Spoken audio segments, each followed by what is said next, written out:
हमारे शहीदों को याद किया है, जिन्होंने देश की आज़ादी के लिए स्वतंत्रता संग्राम में जो योगदान दिया था और अपने प्राणों का निछावर किया था। आज 23 मार्च का दिन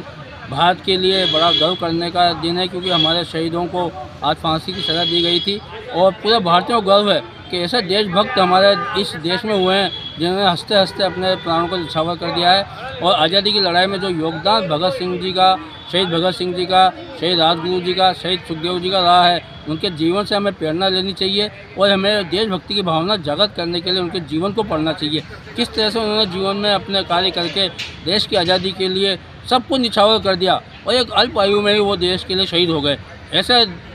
शहीदों को हम उनके बलिदान दिवस के अवसर पर याद करते हैं और मैं सभी युवाओं से और जितने भारतीय हैं उनसे ये अपील करता हूँ कि इनके कार्यक्रमों में अवश्य भाग लें और इनके कार्यक्रम आयोजित करें। देखिए, भगत सिंह जी की ये जो शहादत दिवस है पूरे देश में मनाया जा रहा है, लेकिन मैं आपको एक नई बात बता दूं भगत सिंह जी के बारे में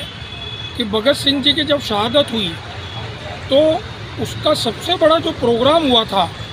वो 6 मार्च 1965 को उज्जैन में हुआ था और वहाँ के छतरी चौक में भगत सिंह जी की जो पूजनीय माँ थी विद्यावती जी वो आई थी और वहाँ के एक राष्ट्रकवि थे श्री कृष्ण जी सरल, जिनके सानिध्य में मैं रहा हूँ।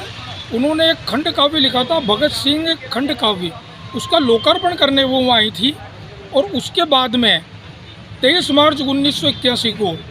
दुर्गा भाभी जिन्होंने भगत सिंह जी का बहुत साथ दिया वो उज्जैन आई थी। तो इन दोनों समय में इतनी भीड़ उज्जैन में थी कि शायद उस समय तक महाकुंभ में इतनी भीड़ नहीं थी। तो भगत सिंह जी का मालवा से गहरा नाता रहा है, उनकी आत्मा का रहा है और उनके परिवार का रहा है। तो ये चीज़ें हमें आज के परिप्रेक्ष्य में जानना चाहिए। और भगत सिंह जी युवा थे और उन्होंने किस हिसाब से अपने को फांसी पर चढ़ाया, ये नई पीढ़ी के लिए सीखने की योग्य बात है।